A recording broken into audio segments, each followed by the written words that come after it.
Fire Radio. Hey everyone, Jeremy, National Fire Radio. Welcome back to the podcast today. A very special guest, Tim Walsh, retired out of the Chicago Fire Department. Are you still working with IFSI? I retired from IFSI, Jeremy, just about a month ago. So, okay. I didn't know if you retired or if you were, still doing some projects with them or what have you. Well, I retired my full-time position, but predominantly most of the staff there is part-time field staff. So I'm hoping to go back to that in another month. I have to take 60 days leave before I go back there. Okay. Got it. And now you're wearing a whole new wardrobe. I mean, you got a new position now, a month old, still kicking the tires. It has that new car smell. What is this now? Are you the Deputy Chief of Operations? Yeah, that's correct. So I have a new costume, as we used to say in the city. And it just has a different logo on it. So I put on a different costume every morning. Deputy Chief of Operations for the city of Burbank, a small collar city that's been around. The fire department's been around since 1942. There's a full-time fire department. And 2 stations. 10 people on duty every day, and they're kind of going in a different direction than most fire departments in the country. They're doing something crazy. They're hiring staff. They're buying equipment. They're increasing their manpower. So they're pretty lucky. Their mayor, David Gilgenberg, was the former fire chief, and he probably wasn't getting the cooperation that he felt that he needed as the fire chief, and he decided to run for mayor. So now that he's the mayor, he's making improvements all across the city in government, but especially in police and fire. That's got to be exciting. And for you to leave IFSI to take on this new endeavor, I mean, it kind of, I think, uprooted your life too, right? But it's a great opportunity. I mean, what was it about? Go ahead. A little bit, nothing crazy. I mean, our family's from up this way, so we moved back further north to where my wife's family lives, just about 20 minutes away. And 2 of our boys are full-time firemen. They work up this way. The last is a full-time fireman in Milwaukee. So we were kind of off the radar down in Champaign, so to speak, from family. So it took some traveling. And my dad passed away last year, just about a year now. So I spent quite a bit of time with him driving back and forth. He had esophageal cancer. So we weren't in the best position. We were going to come back here eventually. It just happened a little sooner than we thought, and it came with a new job and a new house, so it's not such a bad thing. That's not such a bad thing. What was the excitement for the new position? This department, this group of guys that I'm working with, they're young and they're hungry. They have a really good chief officer by the name of Martin Creel and a great training officer named Anthony Pescia. I taught with Anthony down in the Command and Company Fire Officer program at IFSI, which is a pretty storied program that's been down there for 30 years. We actually do live fire training and bring in chiefs to manage those fires and bring in company officers to rotate positions at different companies. So, I mean, Anthony kind of recommended me for the job, and the mayor kind of offered me the job sight unseen because he had taken the class as a chief officer when I was teaching it, along with Bobby Hoff and, just some great guys down there that kind of mentored me my whole career. So this opportunity to kind of do this job and get closer to family and kind of help out a young department and set the table so that when they have chief officers that are ready to take this position and come off of shift work, which not a lot of chief officers want to do, go to the 8-hour days, not a big fan favorite usually. But I think they'll be willing to make that change in about 5 years. And by that time, I'll be 65 and it'll be time to, hit the road. They don't need a 65-year-old chief officer. And I don't want to be the boss.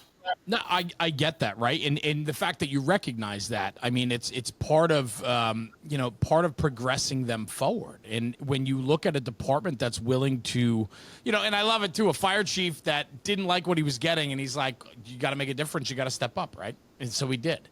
And now he's giving back to public safety, and I'm sure he's taking very good care of a city that would love to have a fire chief as the mayor because we have a different outlook on things than most people, right? So that's got to be exciting to go to work for a department like that. making an impact, because your pedigree, and I know you don't like to talk, whatever, we're a creature, we're going to get into that, but your background with Chicago, I mean, you were in the Chicago Fire Department from 1986 to 2019, 33 and a half, almost 34 years before you retired.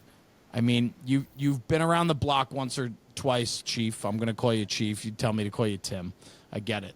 But right? I mean, what you can bring to a smaller department is fun, because you can help them grow and help them look at how to scale correctly, and that's got to be exciting for you. It's probably an enjoyment to go to work every day.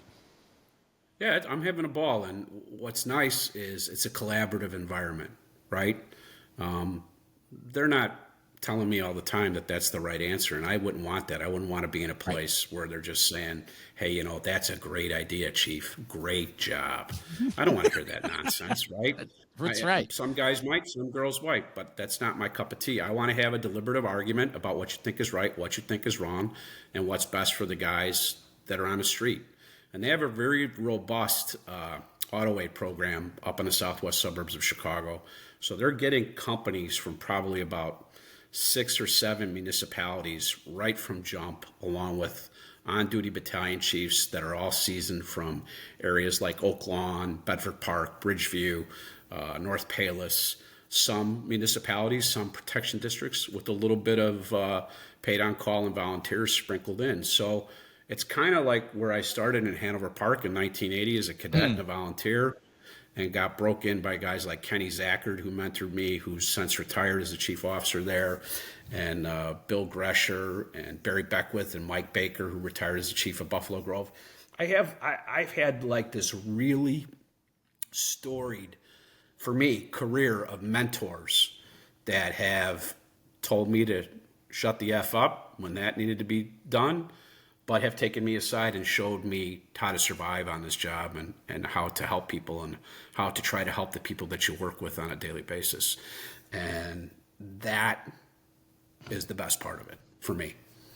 Sure. I mean, it's your story, right? And it starts with those that help you along the way. So how did you get to the fire service? Why did you knock on the door in 1980 and say, let me in?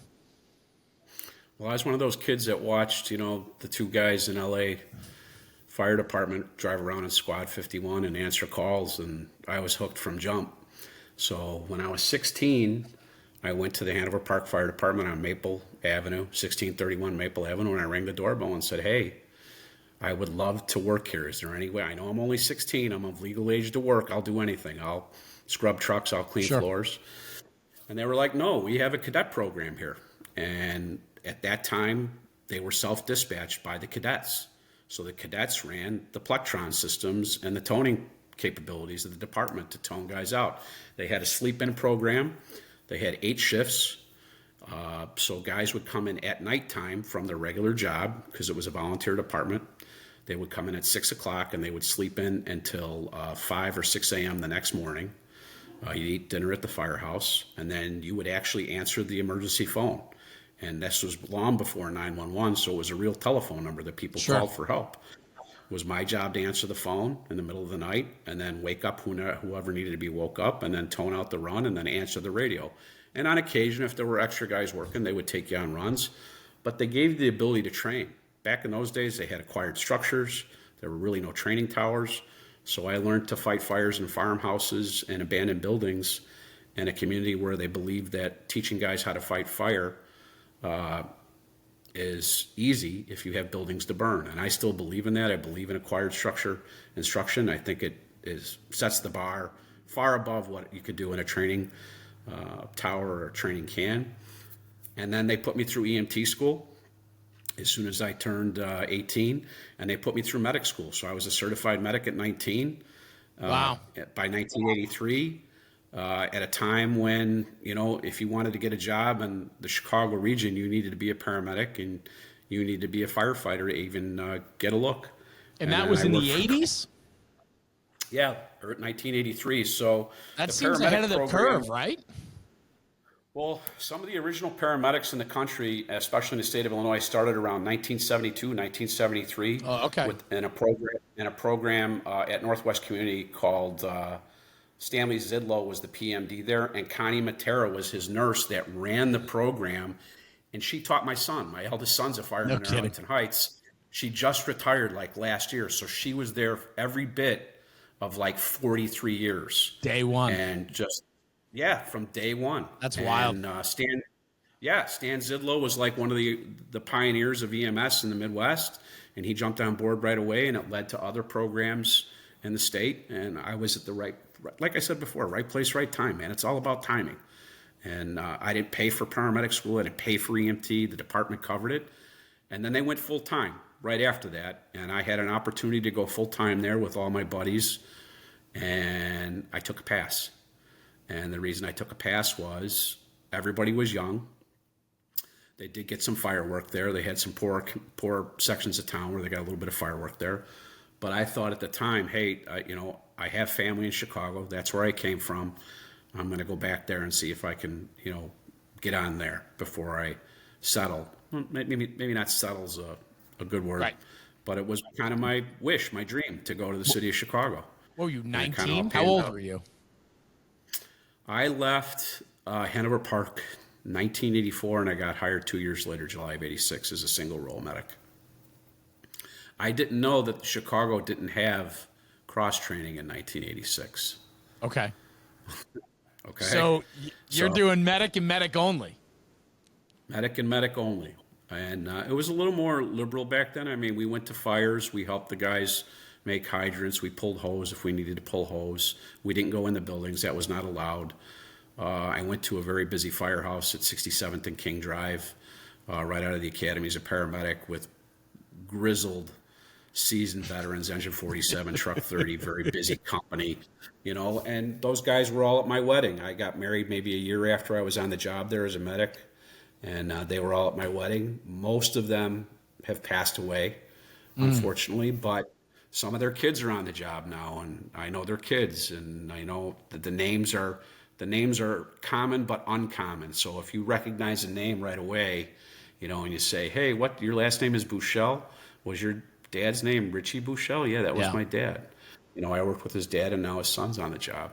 So Chicago's a big family job, right? A lot of legacy there. Huge. Yeah. Yeah, tons of legacy, tons of tie-ins between the coppers and the firemen.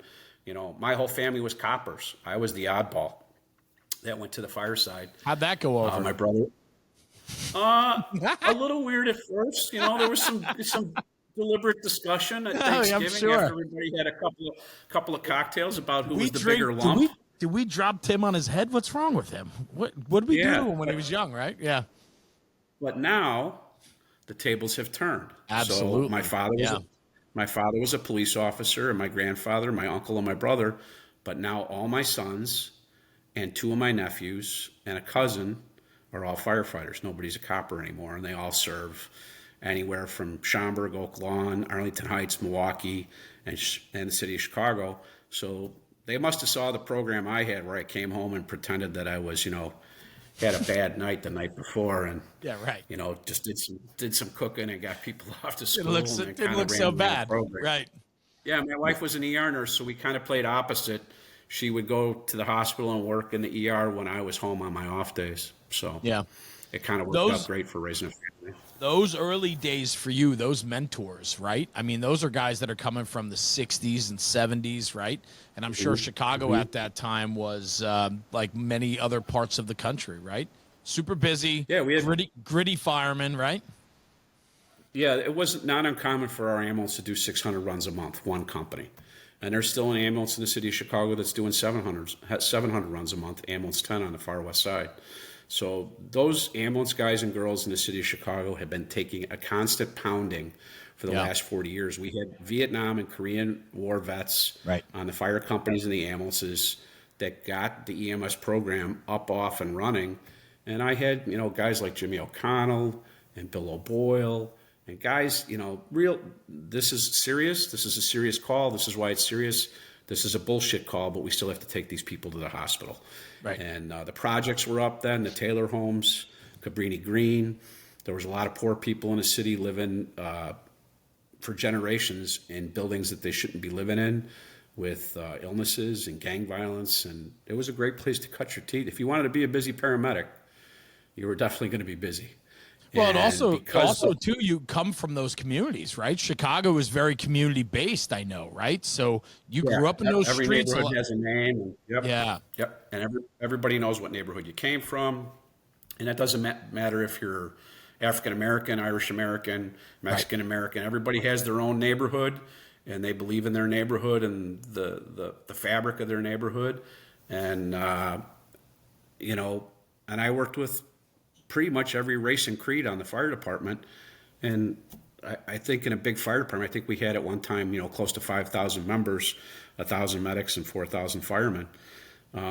It's a family, man. You live there a third of your life. You know this. There's other guys that have been on the show and have talked about this.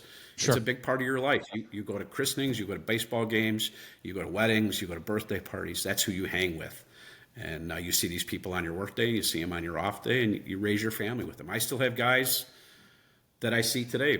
Pat Kehoe is the new deputy for Oak Lawn. We went, which is a community right next to Burbank, and we came up through the fire department together, made every promotion test together, studied together for every promotion. Both retired within a year of each other, and now he's doing the same job that I'm doing in a community right next door. And we're living, 5 blocks from each other now since I bought this house. That's cool. So, yeah, it's a little, what's the word I'm looking for? It's a little inbred, but I like it like that. So, There's nothing wrong with that. You kidding me? Especially at that level. I mean, there's a layer of protection and ownership that comes across when you have that tie-in, right? Yeah, I think so. I think with any profession, Yeah. How did you find your way across the floor to the engine of the truck then? I mean, going from a paramedic to a fireman, what did that process look like for you? So Local 2, who's the labor union for the city of Chicago, started a cross-training program with the city, I believe, probably like around 1995, and then it really started to ramp up around 1998, and you had to take the firefighter's entrance exam and pass it, both the written and the physical capability. And then if you passed it, then you were hired as a cross-trained firefighter paramedic. You kept your seniority because you were already in the union, but you had to participate in academy training for 3 additional months, and then you were assigned to a company. So when I crossed over, that's what they call it, crossovers or cross-dressers in the city of Chicago, affectionately on both sides. There were all these great companies going ALS, like the pick of the litter, like super busy engine companies on the west side and south side. So we got to put in a wish sheet about where we wanted to go. I got my second pick. My second pick was 116 at 55 South Ashland, a storied engine company that was doing quick water 30 years ago, long before anybody heard of quick water. And Squad 5 in the same house. It was District 5 headquarters. And so we had the deputy in our house, 6 guys on the squad, 2-piece unit, 5 guys on the engine because the squad was out, so we were never on a variant. So I had an officer, Korean War vet, Joe Finneran. I had the old Irish plasterer, was the captain of the rescue company, Billy Nolan. Another storied career, and I had all these great mentors in the firehouse that had been to a lot of fires. So there was, I think my first day there, Jeremy, the senior man on the engine company, Bobby Smith, sat me down and he said, "Hey, listen, if you want to be on this company, you need to be able to lead out every line on this company, 4-inch, 2.5-inch, 1.75-inch by yourself, to wherever we need it to go, by yourself without fail. And if we go inside with it, we'll get somebody to help you, but you need to get it to the door and get water in it and be ready to work." And that was the way it worked there. In the wintertime, not a lot of guys work in the wintertime across the country. Wintertime's a big deal in Chicago. Yeah. We put 3 guys on the hydrant. 1 guy from the rescue, from the squad company, and 2 guys off the engine. And everybody would go in different directions to get an operable hydrant because it was so important for us with the density of the construction in the neighborhoods that we worked in, that getting an operable hydrant, because we only had 500 gallons in the tank, which we were using to hold that fire in check. We're going inside and we're going to close doors and we're going to hold it in check. All the shit that UL talks about now, We were doing in 1998 and 1999, and we were telling guys, hey, this works. This is good stuff. And you tell guys this, hey, you guys did transitional attack. I go, they were doing transitional attack and using tank water in the 1970s in Chicago effectively because they had to, because of the density and the population and the construction. And actually, my buddy's dad, Pat Kehoe Sr., who retired as chief of operations, was a group of guys, maybe about a handful of 12 guys, that started testing out tank water responses for fire companies while they were building the subterranean expressways in the city, the Kennedy, the Eisenhower, the Dan Ryan, because there were no engines located during that construction. So they were like, hey, let's put tanks on the engines. Engines didn't have tanks then. They would connect to a positive source and then they put out fire. Right. They're like, hey, let's put a tank on there. So they put a 250-gallon tank on there. They put a 500-gallon tank on there. Then they mounted the deck gun up on the poop deck with two pony lines, two 2.5-inch pony lines connected to the outputs on either side of the engine. What year was this? What was the? This is like 1968. Okay. Long before, I was 4 years old. These guys were figuring out ways to put out fire long before we had, Dan Majikowski at UL telling us, hey, you might want to use that deck gun. Hey, you might want to take a 2.5-inch and put the fire back in the box, which is what we used to say in the city. It was never a transitional attack. It was put the fire back in the box, now let's go get it. And all three guys on the engine had their own line. Two guys had a 2.5, and one guy had an 1.75 inches, and we were giving it a whack on the inside, and the other guy was going through the front door. This whole nonsense about you're slowing your process down, these are companies that can't lead out multiple lines. We've been leading out multiple lines for a long time there, and I learned from my engine officer, Joe Finneran, was a Korean War veteran, and nothing made him happier. He'd be whistling. The bigger the fire and the more lines we had off, and he used to tell us, I don't care who comes here and asks us for a line. You give it to them. That's a Chicago Fire Department engine. That's a Chicago Fire Department line. Because a lot of engine companies were a little hinky about somebody taking your line off your engine. We used to give lines to the squad. We'd give a line to a truck company. We didn't give two poops. And if we could hold a still in box, which is a 4-engine response, to only our engine with 3 lines or 4 lines off our engine, giddy up. That gave us some bragging rights, man. That's right. Credibility, huh?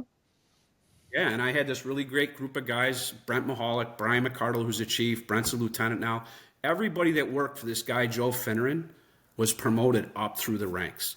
2, deputy fire commissioner or chief of special operations like me. This guy, I'm telling you, he passed away about 10 years ago. He is sorely missed. And his partner, Billy Nolan, who we used to call the old Irish plasterer, because that's what he was. His parents immigrated here from Ireland, and he worked. Right. He went to school one semester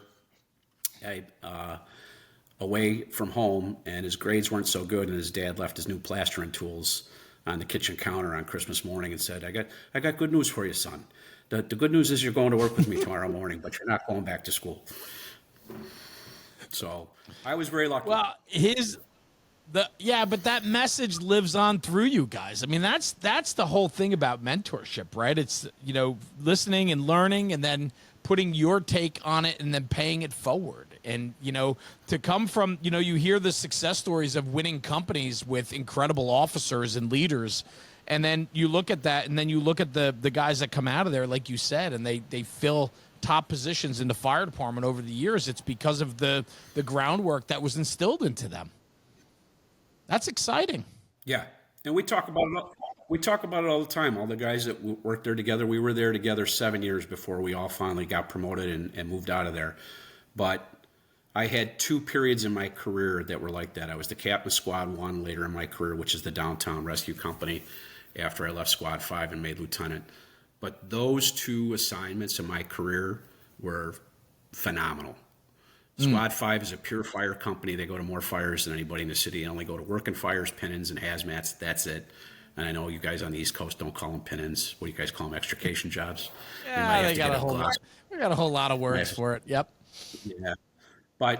And Squad 1 was basically a tech rescue company. We did a lot of diving, we did a lot of rope work, and we did high-rise fires down in the loop. and then around the area of, so there's only 3 rescue companies technically Right. in the city, 5, 1, and 2, and then Squad 7's out at the airport, and they come off the airport for residential fires near O'Hare as well. Where does the two-piece company come from? I was always intrigued by that, Tim. The rescue, the box, and then the snorkel unit, right? So all your squad companies are 2 pieces, right? They are right now. I don't know if that's going to continue in my lifetime, which is a shame. But Commissioner Quinn brought the snorkels into service, and then one of my original bosses, Mike Fox, who was the chief of special operations before me, his dad was integral in making sure that that continued.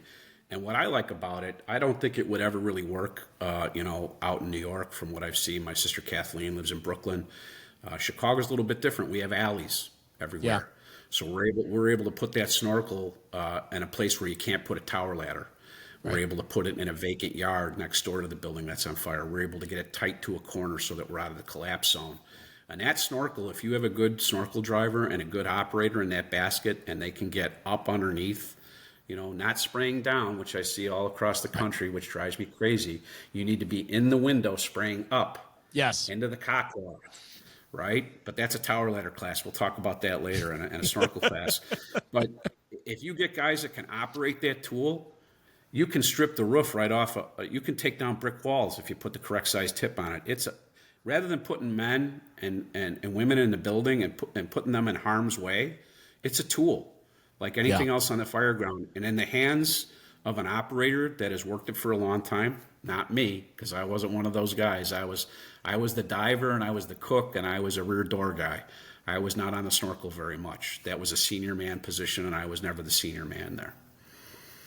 But you can do some damage with it. The idea of it, though, right? I mean, it's pretty interesting, and so it has to do with the neighborhoods then, to set up an elevated master stream, right? To make it aggressive. Yeah, because they have that A-frame jack set up, so it's super narrow and tight to the truck. It's easy to set up. Yeah, we didn't have mid mounts like FDNY. They were all rear mounts. So getting a tower ladder into those places by us, that's just not going to happen. So, Chief, I want to then think about like the operation. It's just habit, but I also know. But hey, listen, it doesn't mean anything. I'm just like the Pope. I use the same toilet that the Pope uses every morning. It really does not matter, right? I take a crap on a toilet just like any other grown man. All right, and Tim. Okay, thank you, Jeremy. I appreciate it. You're welcome. So I'm fascinated because I love when I get to talk to people from different cities, and different cities do different things, and you guys are known for that 2-piece snorkel squad. So in the squad company itself, how many firemen are there in the company? 6, 4 in the front rig, an officer and 3 firefighters in the front rig, and then usually a senior man driver. Drives a snorkel, and then an occupant and the officer's side, but only one officer, 6 men total. No pump on the snorkel. It's just the waterway. Although back in the day when they first used them, they had pumps on them, and they had to assign an engineer because the labor contract requires an engineer on an apparatus with a pump. They got rid of the pumps, and it was, I think Squad 5 is still the busiest. I think they're doing about 1,500 working fires a year, which is a pretty good amount. That's a good number. I think it's between 1,200 and 1,500. I think Squad 2 and Squad 1 are kind of tied right now. They're around 1,100, and Squad 7 is probably around 600 because they don't get out of O'Hare too much because they're the special ops team for O'Hare for the diving and for the airplanes and for the air traffic there. But what was it about the squad company for you? Going to fires, man. That's an easy answer. Right? Our still district ran from everything north of 39th Street. We were at 59th Street, all the way to the South City limits, east and west.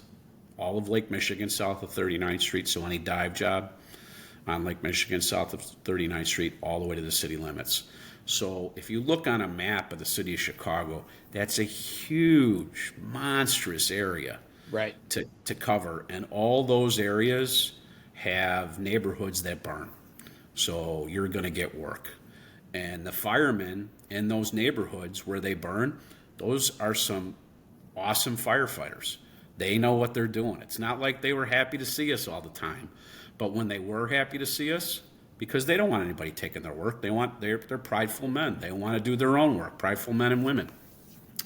But when they were happy to see us, or they didn't hold us up, we knew we were going to get some decent work. And then in some other battalions, we filled in gaps because we needed to be gap fillers. So our captain used to tell us all the time, hey, we're a fireman's helper.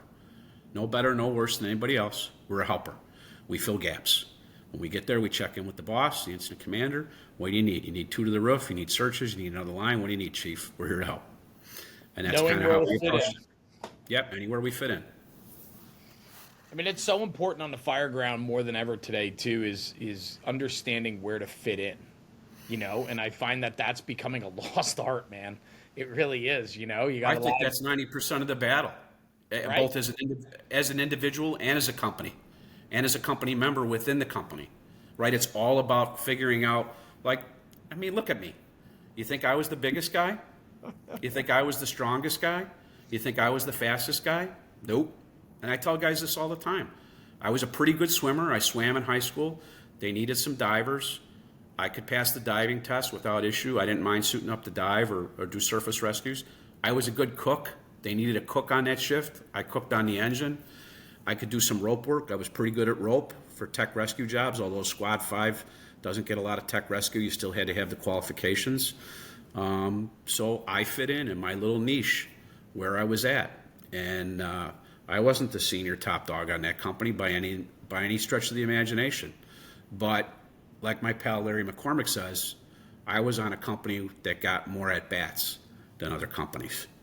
And if you're a fireman and you want to go to work, don't you want to get more at-bats? That's I it. know I do. That's it. That's good. So where did your love for training come from then? Because, you know, with IFSI, right? And Yeah. you love to teach and train. So did that come from those days of special ops? Because obviously you guys had to train, and train again.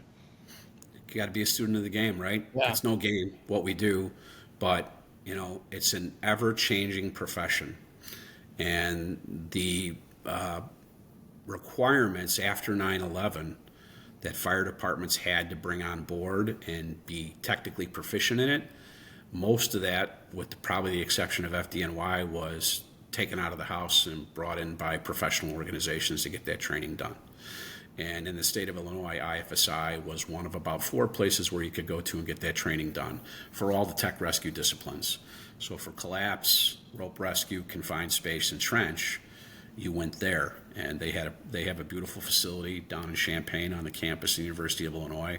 They actually work with Local 150, who's the operators union now. They have a facility indoor for trench and for high angle rescue that they allow us to utilize along with other fire departments across the state. So I think by being a student of IFSI, which I was my whole career, Right.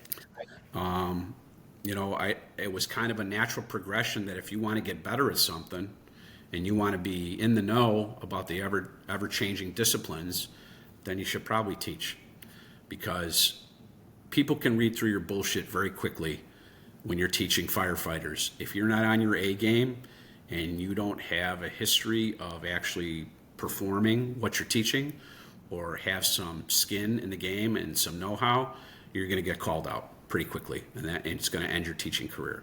So because I was on a busy company and I had really good mentors that taught me the right way to do stuff, and because I had taken the classes, but to be real honest with you, when I got hired by a guy named John McCaslin down at U of I, he said, yeah, Timmy, you know, your resume is pretty good here. You've been around the block, but right now all I need is a hazmat instructor.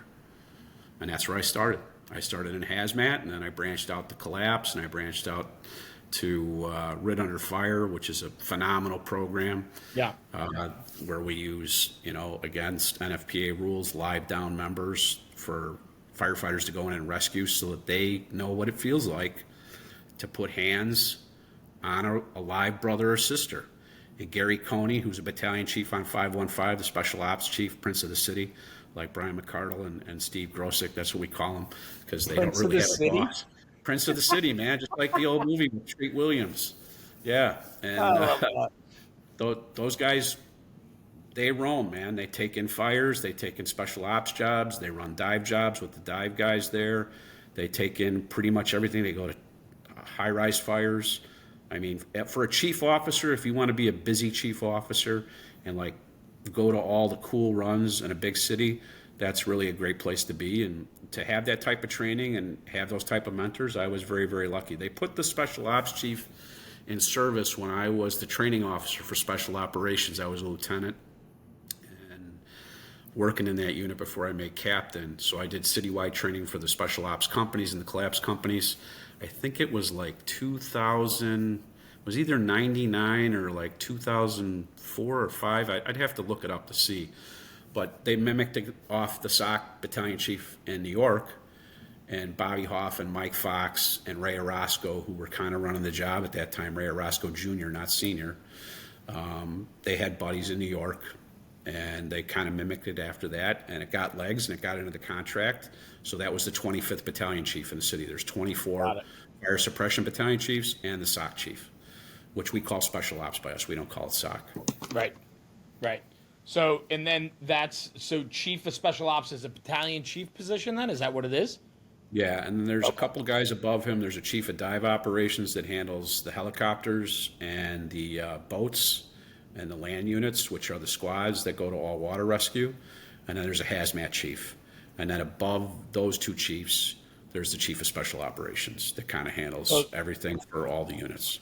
So as you retired as the chief of special ops, you were basically the special ops citywide. So you would take in any special ops job or fire within the city. Yeah, the battalion chief had the day-to-day operations across the city, but if he needed help, or if there were multiple runs going on at the same time, or if there was a mayday on one side of the city and a special ops job going on the other side, then I responded from home as well. So I had a take-home car, and I also had the fire duty. Do you have an aide? Oh, no, not like my no pal. aides in Chicago? Not like my princess pal George Healy on the FDNY, who has like 4 aides.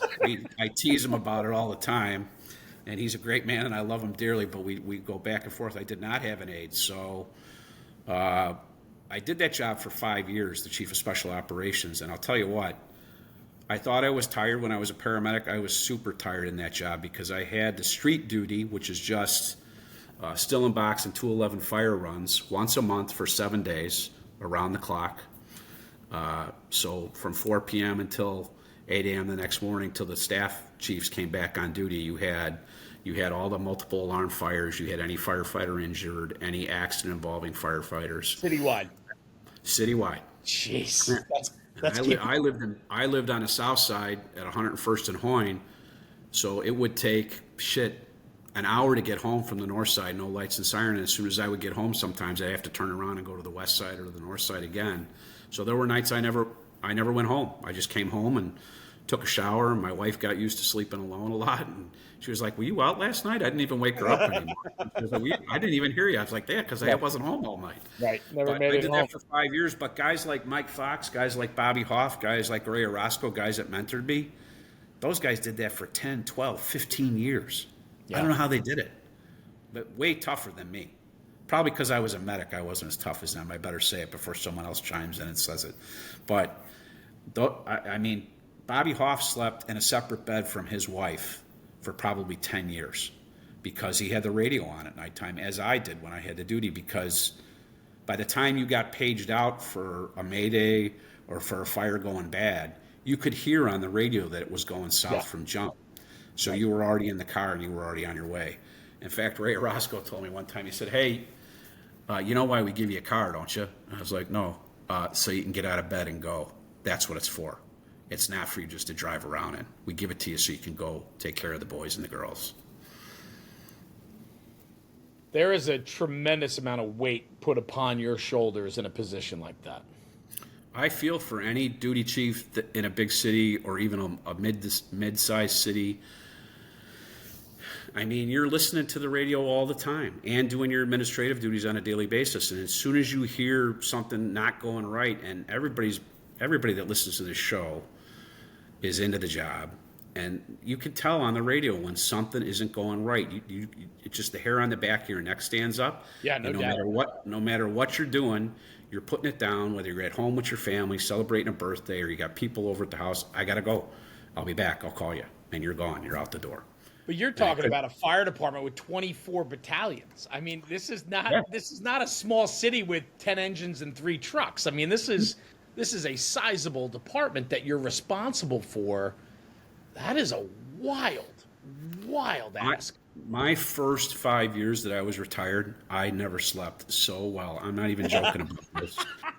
It wasn't like I was drinking or Right. somebody was like, using a dart gun to shoot melatonins in my mouth before I went to sleep every night.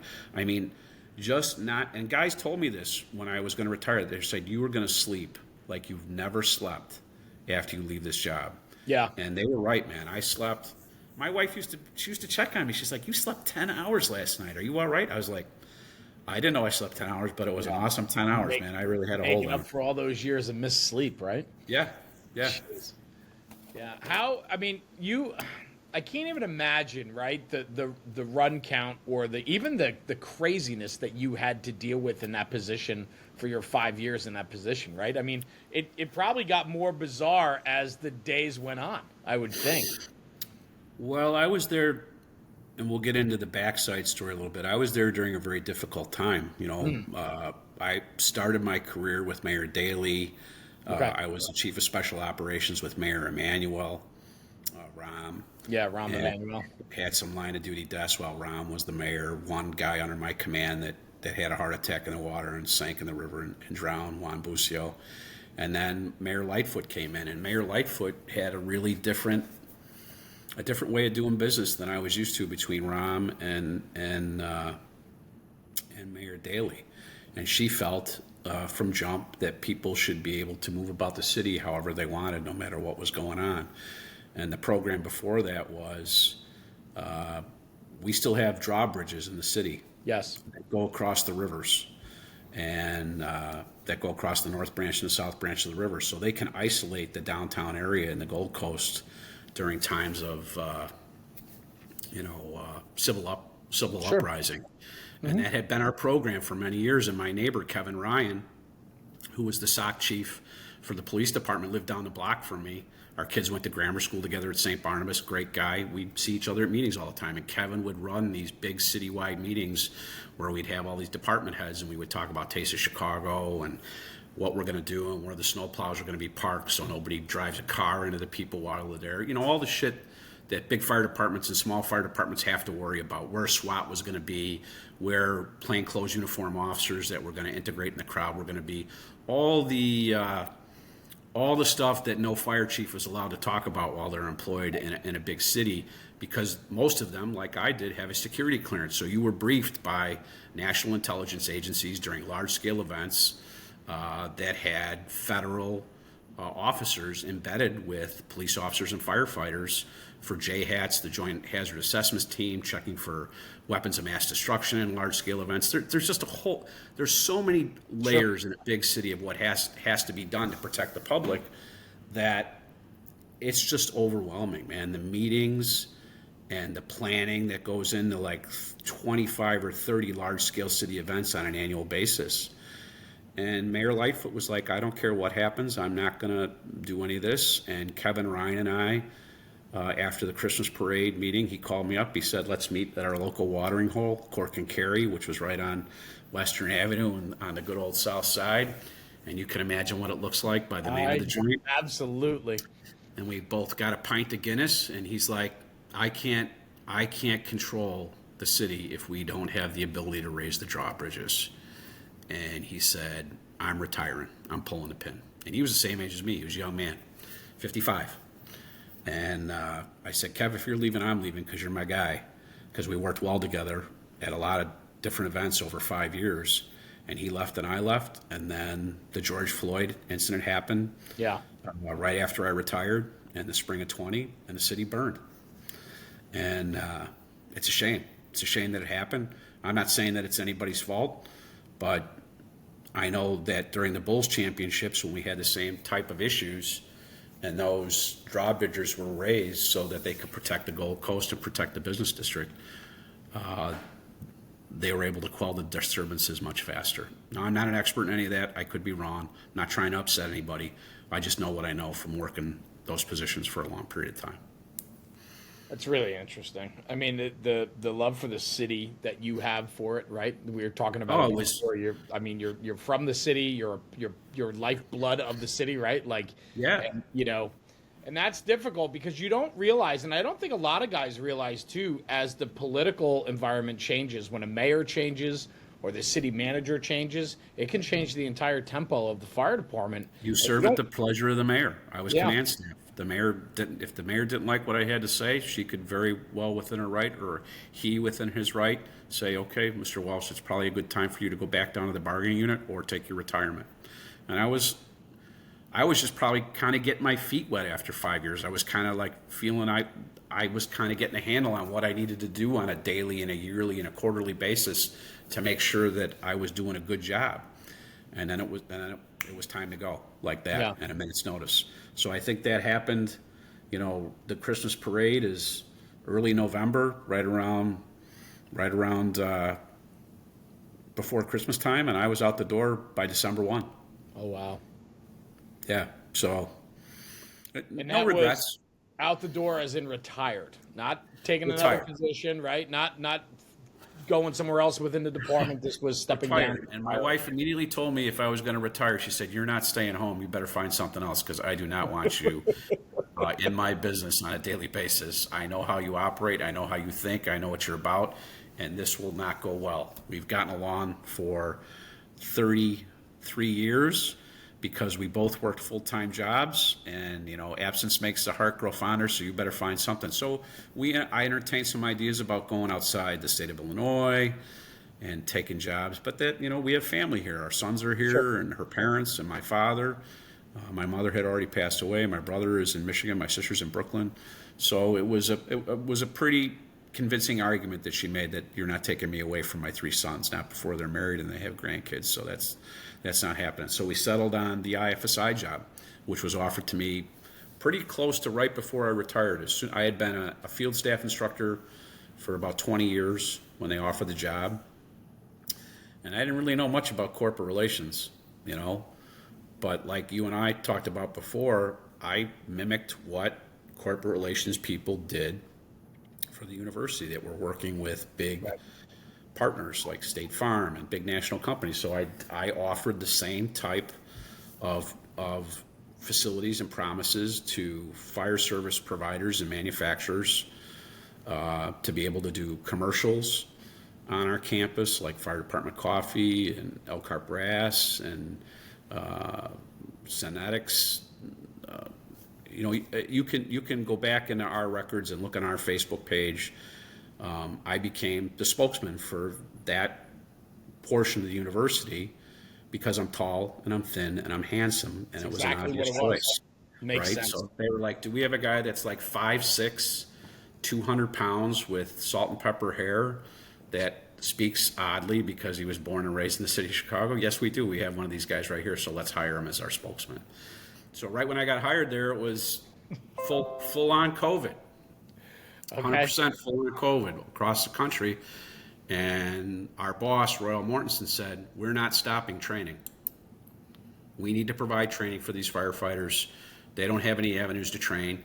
I think we did like 35 or 40 live training videos, everything from how to handle COVID to how to do the Milwaukee method cut with a live fire building, to how to do a flat roof cut, to how to lead out appropriately what Chicago quick water was, all these different topics. And we would bring in our instructors that were SMEs in those areas of discipline. And our marketing director, Jill Kraft, she did a handheld camera and she put a microphone on me. And, I was like, the Pat Summerall and the John Madden of the fire service, IFSI. I can see mostly John Madden, pretty much talking about what firefighters do on a daily basis and what's important and what's not important to train on. And here's a technique. If you guys haven't talked about it, now go outside and practice it. So, and we provided outlines, training outlines. We provided pretty much everything, and it came together pretty quickly. Really wasn't what I was hired for. But I'm sure it was very well received in a crazy time like that. People were starving for something more, right? Yeah, I think the Milwaukee method cut, that video, Jeremy, and I had like 3 of my pals. My son works in Milwaukee now. 3 of my pals, Tom McMiniman, who Billy Blatz, and Joe Koskovich and Jason Ross, who had been in Milwaukee for a long time. We demoed it on one of our props, a 2.5-story prop. They actually cut the roof. Awesome. They made the roof like it was a Milwaukee Fire Department, and Tommy McMiniman gave a blow-by-blow of what they do and how they operate and why they operate that way. And I think that video has over 30,000 views. I'm sure. And it's in a small corner of the internet. But you know how videos that are quality training, and there's tons of them out there. It's not just us. There's a lot of people that do quality training all across the country, and they share that information for what I would like to say is a blue-collar handyman special, which is the way we should be doing business most of the time, in my opinion. Let's go deeper on that. What do you mean by that? I have a little bit of issue with fire service instructors that are taking more than a day's wages out of a firefighter's pocket to share information or techniques or tools of the trade that will get them to retirement or get them home to their family. I think it's a very fine line, yeah. almost like the scales of justice, where I understand guys have to cover their costs. I'm not saying everything should be for free. That's not what I'm saying. They have bills to pay. They have instructors to pay. They have travel costs. They have consumable costs. I get all that. And IFSI is not a free organization. We have some free classes, 80 different disciplines, but that stuff is subsidized by the state fire marshal in the state of Illinois. So we do pay our people. We do have money for consumables. But I'm not going to mention any names, but there's people out there asking for $5,000, $10,000, $25,000 to make an appearance. I don't know, man. It kind of makes my stomach upset to think about that. Just me personally. I could be wrong, right? There's got to be a happy medium. Like some kid that goes down to FDIC to listen to John Salka, right? And John Salka delivers a great class, but now he goes to him maybe after the meeting and says, "Hey, what would it cost for you and Chief Lasky to come out here and talk to my guys? We have a 20-member department." Well, you probably can't afford us, or it costs this much money, and they can't afford them, and that's a shame, because if we really are a blue-collar trade, which I hear guys say all the time, then why aren't we sharing lessons learned at a price that everybody can enjoy for a good majority of the time? I don't know if I'm saying that right. Jump in here. You and I have had some deliberate conversations about this, about what the right thing to do here is. Well, so I feel conflicted, right? Because at times when I teach my class, to take time out of my life to go and educate based upon my dealings and what I talk about, and I stay strictly in my lane. I talk about culture and tradition. I talk about the fire service in building winning, companies and things like that. I mean, stay very much focused on what I do. And at times, I'll work with people on pricing too, but I agree with you to an extent that like you don't pay the senior man in your firehouse money to learn his tips, tricks, and hacks of the job, right? And he instills upon you his wisdom and insights based upon his experience and knowledge over his tenure in the job. And so there is a fine line there. It's understanding what we should be making each other better without any friction in the system, whether it's money, time, whatever it is, right? Yeah. There should be, the friction needs to be taken out of the system so that everybody has an equal opportunity to learn. Maybe that's a good way to put it. And the social media teardown of guys from departments that don't know. Like I saw a post the other day, and I almost responded. I try not ever to respond to anything on social media. Yeah, because it doesn't matter what you say or how you say it. It's going to be taken out of context, and you're going to piss somebody off. But a kid asked a simple question about a gate valve, a gated Y. Hey, our department's thinking about using a gated Y. Can you guys give me some insight? It was a very polite question, and that they ripped that kid a new asshole. And they pretty much, basically, an instructor that answers a question with a riddle, man, you're dead to me right away. Who are you? Are you? Yeah. Right? Who are you to answer? You don't know this kid. It's social media. Talk to the kid offline. Give him your cell phone number. private message them and spend 5 minutes with the kid and say, hey, listen, these are the shortcomings of this device. This is what I would be worried about. It's had some success in other cities, but it's a tough thing to use if you're not familiar with it. Why can't you just give the kid an honest answer? He probably doesn't have anybody to ask. He probably lives in a place where he can't drive an hour with a dozen donuts from a good bakery and go sit down with some guys and girls that got, some salt on their fire code. So he's reaching out to what he knows, and social media is huge now. So I think we have to, as much as it's irritating sometimes as it is beneficial, I think we gotta treat each other a little bit better. And don't get me wrong, we got to treat each other a lot better. Guys are gonna tell me, I can't believe Tim Walsh said we got to treat each other better, because I might be one of the first guys to fly off the handle because of my Irish Catholic upbringing. But isn't that different though? That's not that's not a kid with an inquiry of generally asking why and what. This is you're going to go off the handle on things that need to be dealt with in that way, right? Like, yeah, I'll give you a for instance that actually happened to me. So Brian McCardle, who's 515 in the city of Chicago, he and I came up through the job together. He's younger than I am, so he's still working. He's got kids in college. We were teaching fire college at U of I 15, 20 years ago. And one of the premier classes at fire college every year is single family fires, where kids from all across the state of Illinois that don't get to see fire, 18 and 19-year-old kids, come down there, and they probably get 4 or 5 or 6 fires in one day and different props down there. They get a couple different single family fires. We teach them how to get dressed, how to put their stuff on in a quick manner. And towards the end of the day, we had 2 young female firefighters come up to us and say, hey, we're really scared about going in this building. We've never been in a fire building.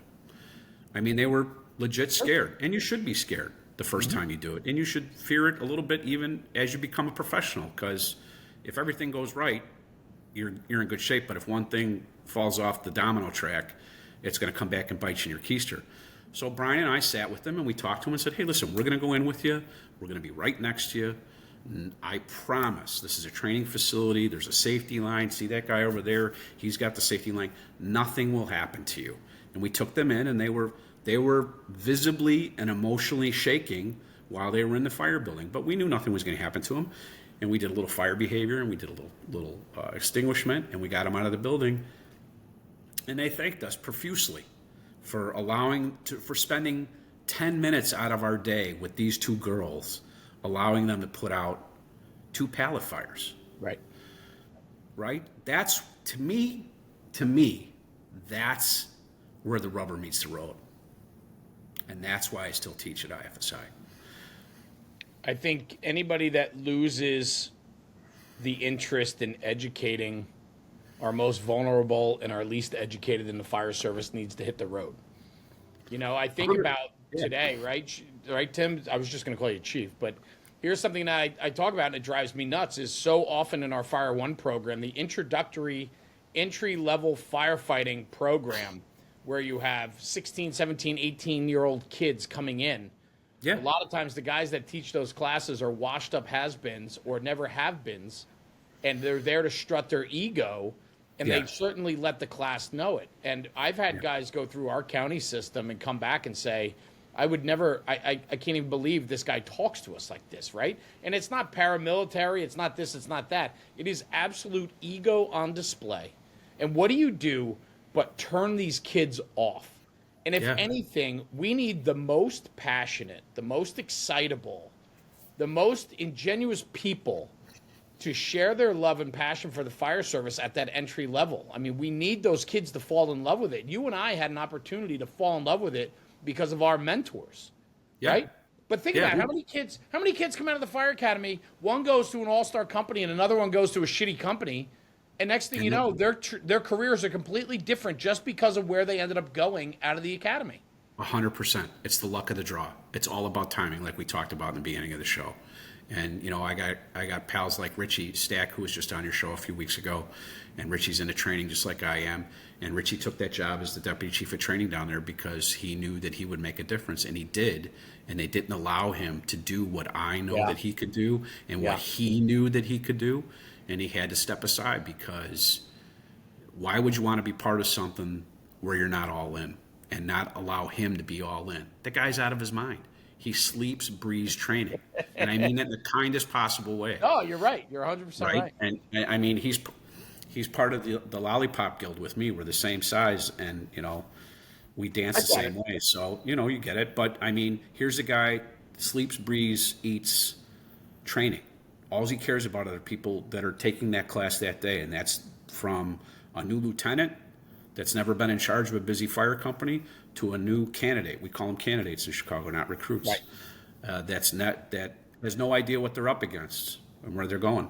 So those are the type of people we need in charge of training programs. So those are the type of people that need to be training directors, because you're going to set the table for the next generation in a profound way that had an impact on my career. Steve Chikarotis was my director of training when I went through the Fire Academy. The guy that does the TV show, but he's a real fireman, and he's the real deal. And he spent, he spent a lot of time on busy companies, and he could have went down there and gave us a hard time because there were a lot of paramedics in that class, but he didn't. He taught us how to be firemen, and most everybody in that class went to a busy fire company, and they all survived. They all took pensions, and they all survived off the job, and they all lived to tell the tale. So as a training officer, I think as a training officer and an operations chief and a battalion chief, I think that's where you can really make a difference. And that's why this segue into Burbank for a few years was such a nice option for me, to get them set up and let them be ready for the next group of chiefs and lieutenants and captains that are going to take them into the next 10 or 15 years. I was just in Illinois last week. I spoke at the Illinois State Fire Chiefs Association in Peoria. Yeah. And I did the keynote for that conference, and it was a lot of fun. And it was a pretty good sized room, a lot of guys there, and more so the conversations after the fact were excellent. I met so many great, dynamic young chiefs that are excitable, and they're making an impact. And I've had several reach out to me since then, through email and text messaging and so on. And it's exciting to watch. And I know that whole area is made up of a lot of career departments that are, small to mid-size, if you will. Yeah. And there's a whole lot of them. And you were talking about that automatic aid that you're dealing with now in Burbank. And it makes sense, all these smaller cities. And it's exciting to see the firemanship that looks to me happening there. Yeah, it's been going on for a while. So there was an organization that started in, you probably talked about this at the Chiefs Conference you're at, like 1969, MABUS, Mutual Aid Box Alarm System here in the state of Illinois, where we share assets and manpower, person power across locales and across the state of Illinois. So if you belong to this organization, and I believe 99% of the fire departments in the state of Illinois belong to it, doesn't matter if you're a 20-person fire department or a 5,000-person fire department like the city of Chicago, those assets are available to you. Any asset that fire department has, if you need it, you ask for it and they go. No questions asked, no money, they send the appropriate manpower. And I think a lot of the states across the country are trying to mimic that. Mm-hmm. Now, for some reason, we put a lot of governors in the state of Illinois in prison, but for some reason they like the firefighters here the last 45 years. And they were able to fund MABUS enough to the point where we have a state urban search and rescue team. They're not a FEMA team, but they're outfitted at the same level as a FEMA team, probably even more so. We have swift water capability, hazmat capability, drone capability, and all those assets and all that auto aid in local communities is based upon MABUS. And when I started in the fire service, you're a little bit younger than me, right? I'm 48. Oh, you're a lot big younger than me. So I got a big. Do I look older, Chief? Is it just that? No, I would never say that. That would be a discussion for you and your wife, not me. I have no skin in that game. But do you remember Plectron boxes? Of course I do. I grew up with them. Okay, so when I brought my Plectron box home when I was 16 and put it on my dresser, and told my father, when this makes noise, I didn't even know what noise it made because I never heard it go off until it went off the first night, and I had it on as loud as it would go. Right. And you know how loud they are. I said, by the way, Dad, when this goes off, I got to borrow the car keys and I got to go to the fire station. That was an odd discussion in 1980. right? And I used to tease him about it later after I got into this full time, and he kind of saw that his grandsons were going in there and stuff like that. So it kind of worked out kind of good that you let me use the car. Huh? It kind of worked out. I ended up at prison. I got through high school. I actually went to college, and it kind of all worked out for the better. But yeah, I think that, I'm extremely lucky. I can't keep saying that enough, and I know But I a lot think of though, Tim, I think part of luck is creating your own luck. I mean, you went through some storytelling tonight, and you talked about the different things, and it was like, hey, I need a hazmat instructor, I'll do it. I need a diver, I'll do it. They wanted a cook, I know how to cook. Like I really believe you make your opportunities, right? And That's a great point. I never really thought of it that way, Jeremy. But yeah, I mean, cooking for 15 guys on a daily basis in a busy firehouse, that opens up a lot of opportunity. it opens up a lot of opportunity. Yeah. And, I guess I only made one shitty meal. That's what they told me all the years I cooked there. I made what they referred to as chop soupy. I wasn't able to get the chop suey thickened to the That correct sounds awful. consistency. Yeah. So I still hear about that from time to time. But you know what? Eating and breaking bread together in the firehouse Yeah. is, I think, one of the training together, working out together, and eating together. If you're doing those three things in the firehouse and everybody's jumping in and participating at some level, then the culture in your fire station is pretty awesome, and enjoy every minute of it.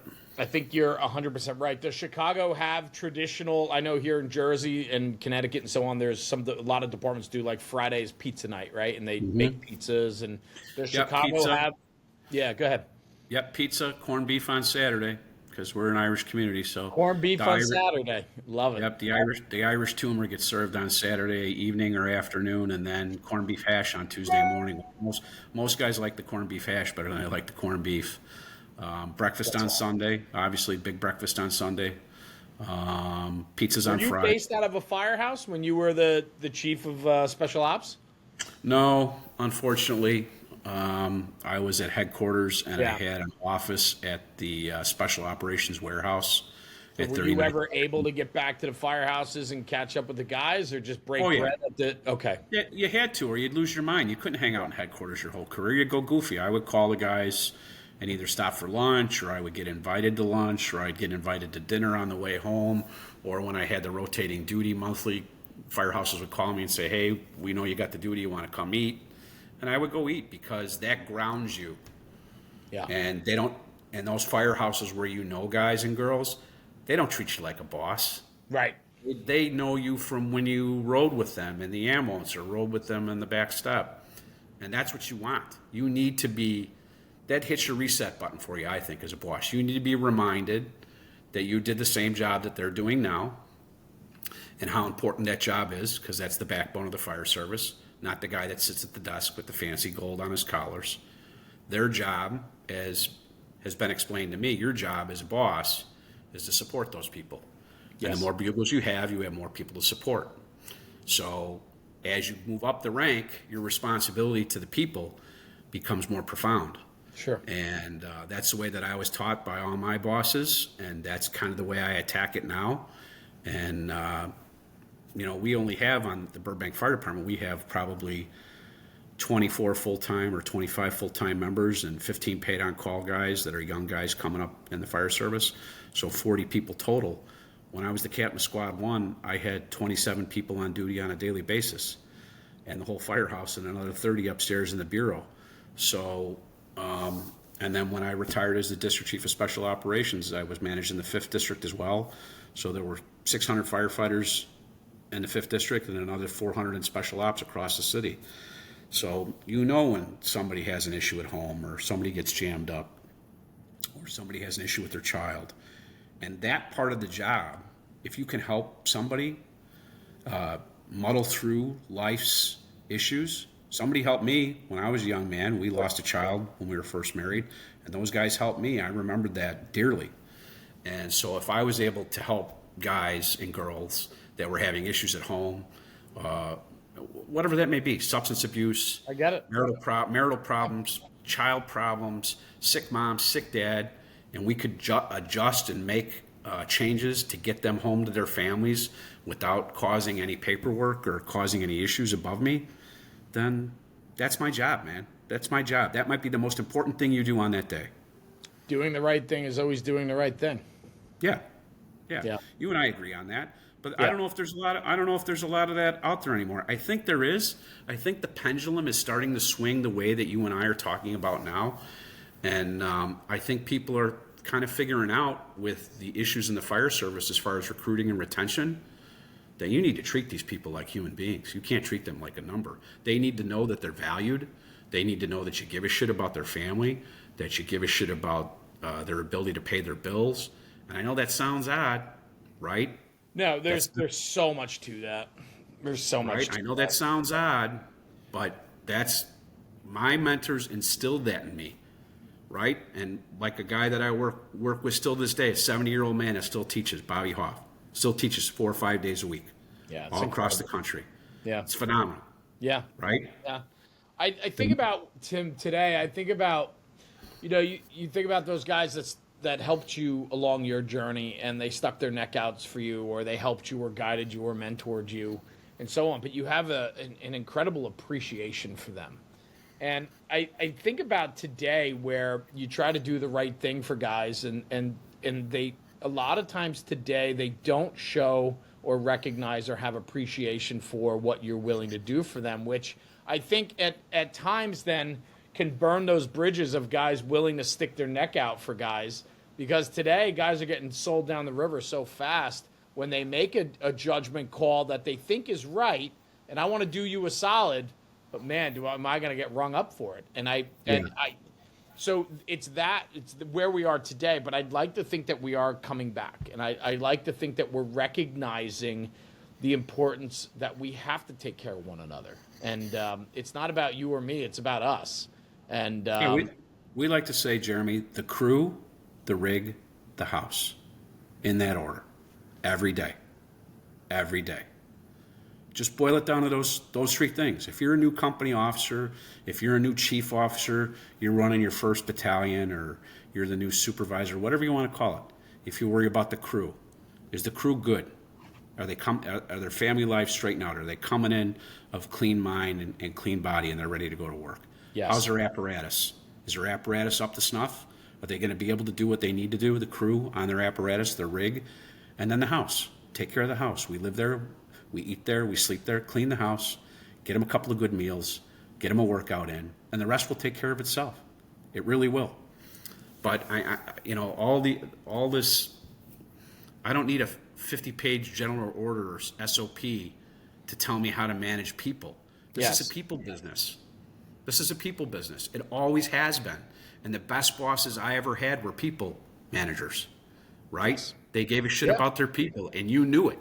I'll do anything for that guy, because I know if I get in a pickle, he's either going to come to me and say he did everything in his power to help me, and I'm still going to get jammed up a little bit, or it's all going to go away.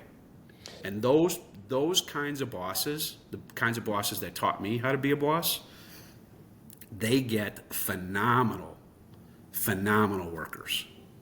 And if you're not a people person, the fire service isn't for you. It's not. If you don't like people, if you don't like talking to people, if you don't like hearing about their issues, no matter how minuscule you think they are, how bullshit you think they are, you have to sit and listen, and you have to take interest in what happens to them on a daily basis. Otherwise, you're a fraud. I have come to learn and recognize that the fires will come and go, and you'll have some memorable fires that stick with you forever. But the ones that truly hit the best are the ones that we went to fires with our buds, the guys that matter, the people we look out for, the ones that we have a mutual respect for. It's not so much about the fires, it's about the people we go to fires with. I agree 100%, man. You and I are preaching from the same choir loft on that one. And I want people to understand that, like, with this platform, if I can reach one freaking guy to just understand that if you give yourself to the fire service, you allow yourself to be vulnerable, to make mistakes, and become part of this incredible opportunity that's right in front of you. Brother, you have the keys to the kingdom. I mean, I look at you, like, Tim, you're a passionate guy that loves the job and loves storytelling and the friends that you've made along the way. I mean, doesn't get much better than that. My whole career has been mistakes. My whole career. I'm willing to talk about all of them with anybody at any time. None of them got me killed. Right. Some of them got me in trouble, and I learned from those lessons. A lot of them got me yelled at and dressed down because it was 100% my mistake. Sure. But I learned from all of them. What do you do with it? Yep. How do you react after you make that mistake? You know, and how do you change your program, and what do you do to prepare yourself to make sure that you're not going to make that mistake again?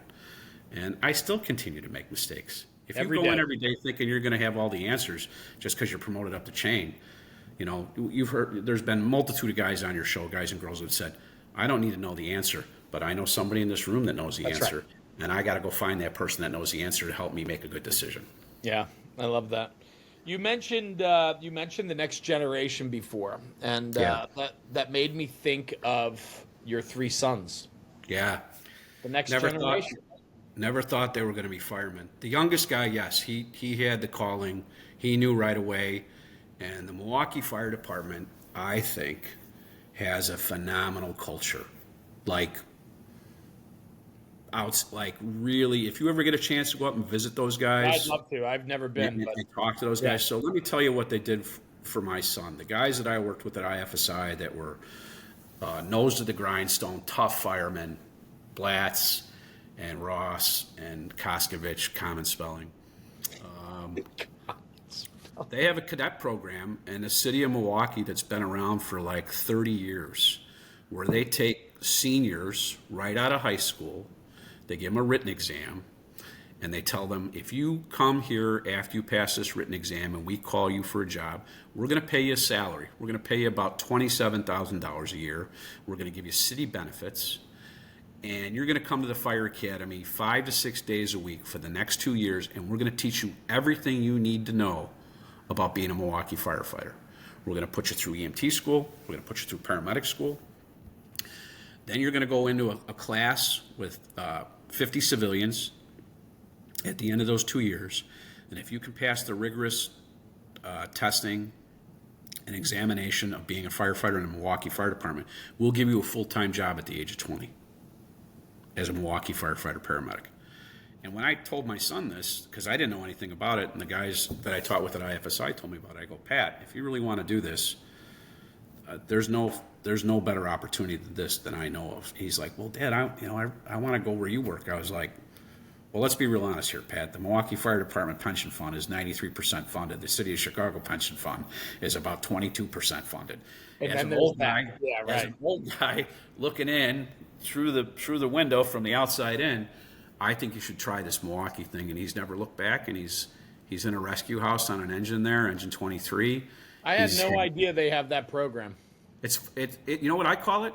It's a apprenticeship of being a firefighter. And there's multiple chief officers and company officers in busy houses there that have come through that program. And the program is storied. And they go to the Milwaukee Fire Academy every day for 2 years. And there's been, since my son went there, if you can imagine, telephone, telegraph, telefireman, there's been a lot of Illinois kids that have tested well and gotten hired there and have gone on to careers in the city of Milwaukee. And Milwaukee's a great city. They go to fires, they go to work. Yeah. They're very aggressive, and they have a great storied tradition there. And I can't think of a better place. If you're a young person, listen to this right now. Listen to Jeremy's show. Look up the Milwaukee Fire Department Cadet Program. Go to your Google Finder. They test every year. It doesn't matter where you live. You can come in and test. Obviously, you get preference points if you live in the city of Milwaukee. But if you're looking for a blue-collar apprenticeship in the fire service with a bunch of girls and men, because they have girls there, and they are tough as the dudes because they've been through classes with us. If you want to learn how to be a firefighter, that's why I sent my son there. My other 2 guys, the one guy got out of the airborne, my oldest guy, Brian, and he tried the corporate world for about a year, and then he came to me with his hat in his hand. He was like, yeah, Dad, this isn't working out. Tell me about this fire stuff again. Yeah, let's go. And he took 1 test and landed 2 on a very young department, Arlington Heights, but well-known, well-regarded, aggressive. Awesome. Fell in line with a bunch of great young chief officers and company officers. He's there. And then my middle guy, like we talked about before, went to Seton Hall, Kevin. He was an ER nurse during COVID. Got his ass handed to him for 2 years, right? Fresh out of school, working in inner city ERs. And he came to me at the end of COVID. He was like, Dad, the fire department's calling me. I took the test when I was 18. I'm 28 now. 10 years the list stood. That's how messed up the city is. Yeah. He goes, what do you think? Yeah. He goes, what do you think? I go, Kev, give it a shot. Why not? You can still be an ER nurse on your off day, right? You can. That's a great side job. Yeah. I said, don't let your nursing card go away because your mother, who's a nurse, will kill you. Especially because we paid a lot of money for that education, and now you want to be a blue shirt fireman. But he's on 101 with 2 guys that I worked with that are superlative captain and lieutenant. They were firemen with me when I was the captain of Squad 1, Artie Hiranda and Joe Lopez. So he was able to get there not because of his father, but because he landed #1 on the EMT examination. Awesome. Which you have to be now because he was an ER nurse. And I told him, I said, Kev, we're going to have a pretty serious conversation here. I think your mother and I paid $100,000 for that nursing education at Seton Hall. If you're not the #1 EMT after you take this test, we're going to have an issue. So it's going to be a problem. Yeah, it's going to be a problem going forward. Yeah. But he did, and he got assigned to a great company, and he's learning the job. He's been there about 3 years now, and it's all good. So yeah, go ahead. They tell tough guy stories at Christmas time. It's like a bunch of coppers in a room. Who's the toughest guy and who's not the toughest guy? Who goes to the most fires? But what was their upbringing in your house? Was it surrounded by the fire? I mean, that's all they knew. Yeah, I'm sure. You were all in, right? Yeah, their mother was an ER nurse and a flight nurse, Deb. So there was a lot of talk about patients, and sure. I was a single role paramedic, and then. They used to come to the firehouse with me when they were little, and all those guys, that are going off the job now. Like Brian McCardle didn't have any kids; he was newly married. I was married. I had young kids when I went to 116. The oldest was probably 8. Brian was 8. Kevin was 6. Pat was 3. They'd come there for lunch, and they'd fill them full of ice cream, and they'd go home with carnival belly and puke all over the floor when they got home, shit like that. And, all the stuff that happens in every firehouse in the country, where firefighters gravitate to kids, not only kids from the neighborhood, but kids that just come in off the street, to the children of the firefighters and paramedics that come by to visit, and they're always very good to them. And it's pretty cool watching the whole thing, to be honest with you, to hear the stories. Every once in a while I'll get a phone call about how good of a job they did or how shitty of a job they've done, because I always like honest answers. Sure. But they're well on their way. All 3 of them to a great career, and it's. I think their mother's happy. I don't think she would have said that 30 years ago when she first met me, that her sons, she's raising 3 sons to be firefighters. Yeah. But I think she's more proud of them than she probably is of me, I would agree with you, Tim. Yeah. I would agree. Yeah. I have to ask this though, because I find today I'm having a hard time with and this is why I asked you, I preemptively asked you this question earlier about the Chicago Fire Department and saying there's a lot of family lineage there, right? A lot of legacy firefighters there, generational families.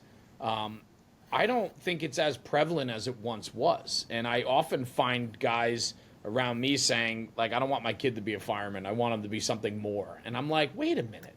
I have such a hard time with that, because I think about what it's done for me and who I am and the life that it's, that it's done so much for me. And so I often think, like, maybe the next generation of kids aren't joining or going or pursuing it because of the way their parents have talked about it. And I just wish that we would keep a positive side of it and talk about how good it is instead of always the bad. Yeah, I think there's I think we in the fire service kind of pushed a lot of kids away talking about cancer in the fire service, rightfully so. It needed to be talked about, but I think we scared a lot of people. Bloodborne pathogens, touching people that are bleeding, things of that nature. That's a very good point. I think we were so... substance abuse was another topic that was well pushed in the last 15, 20 years. Divorce, about right? All of every firefighter and paramedic is going to turn to alcohol. And don't get me wrong, I still have a cocktail now and then, and alcoholism runs in my family because I'm an Irish kid from the South Side. But lucky enough, it didn't touch me. Right. it skipped a generation, but yeah, I think we could do a better job recruiting.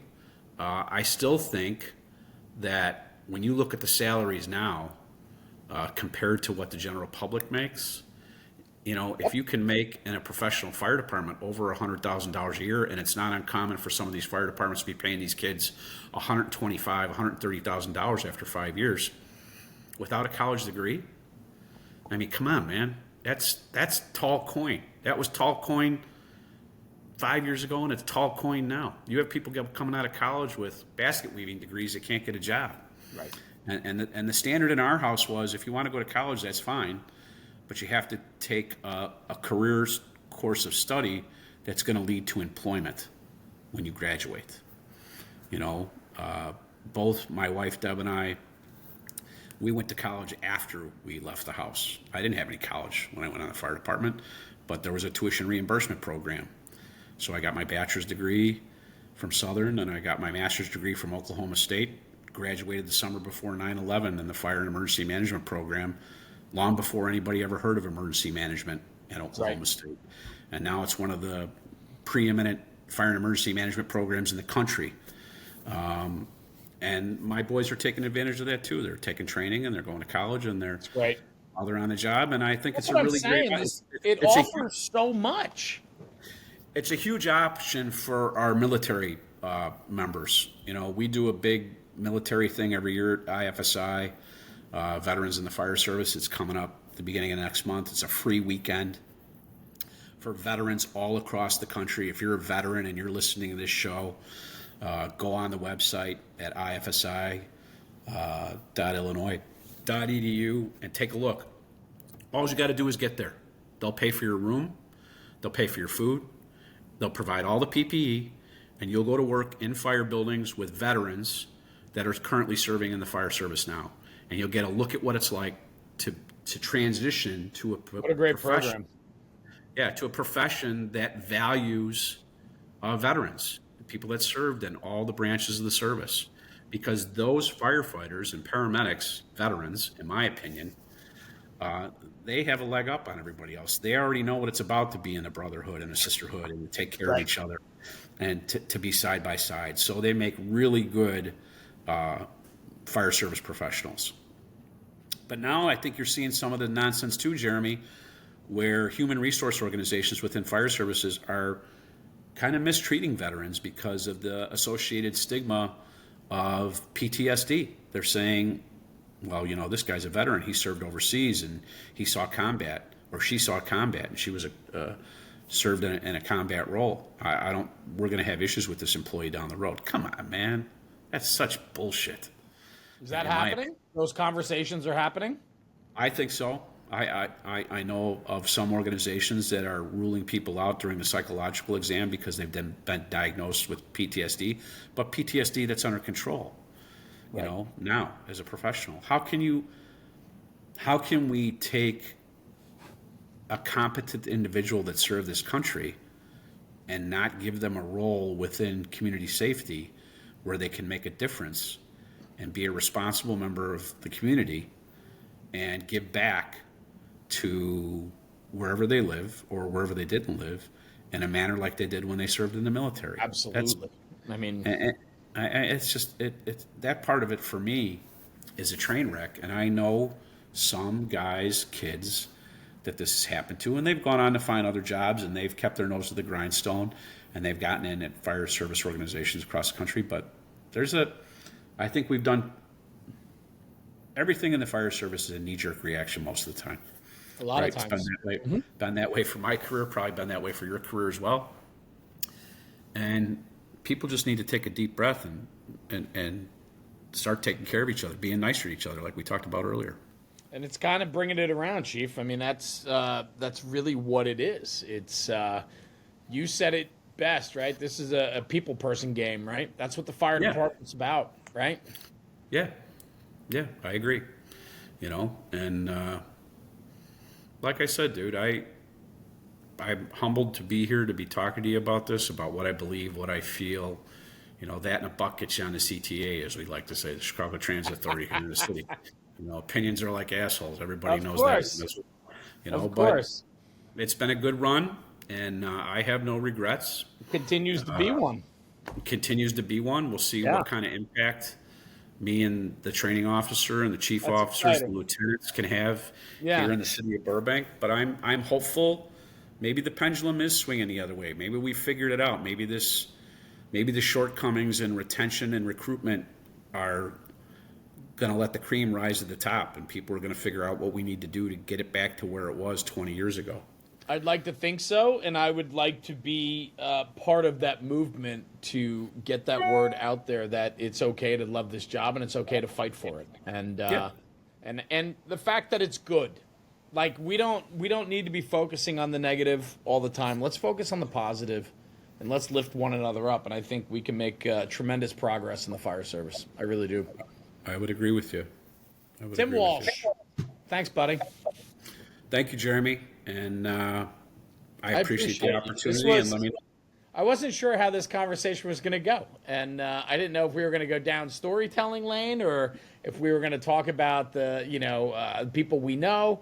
But I am very grateful for the conversation that we just had because I think, I get to talk with so many great people on this platform, and I never know. That's the one thing about this show, that it's 100% organic. I never know where it's going to go. It's literally just a conversation. Whether people were listening or not, you and I would have this conversation, right? And so that, to me, I think brings tremendous value, but it also shows people, this side of you too. And, you are incredibly passionate, and you do love this job, and you continue to fight for it. And, man, I appreciate you. I'm so glad we did this tonight. Thank you. Thanks for having me, man. It was an absolute pleasure. Good. Other than a couple of recording issues here, I don't know. We had the ghost with us tonight or something, man. I don't know what the hell was going on, but anyway.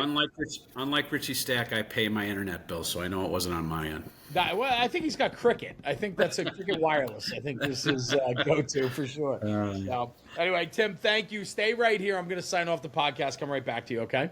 Okay. Awesome. Thank you. Guys, thanks for tuning in for another episode of the National Fire Radio Podcast. Tim Walsh, retired out of the city of Chicago as the Chief of Special Operations, IFSI, and now with the city of Burbank, Illinois, as the Deputy Chief of Operations. A colorful past, incredible experience and knowledge, and he brings a lot to the game, and I'm honored to call him a friend, and I'm so grateful he joined me tonight. And like I say at the end of every single episode, and especially an episode like this tonight, take this conversation, take it back to the firehouse and talk about it. Because when we're talking about the job, we're making the job better. I challenge you. Go do that. Go talk about this job and tell everybody how great it is. Anyway, we'll see you at the next one. Thanks for tuning in. Jeremy, National Fire Radio.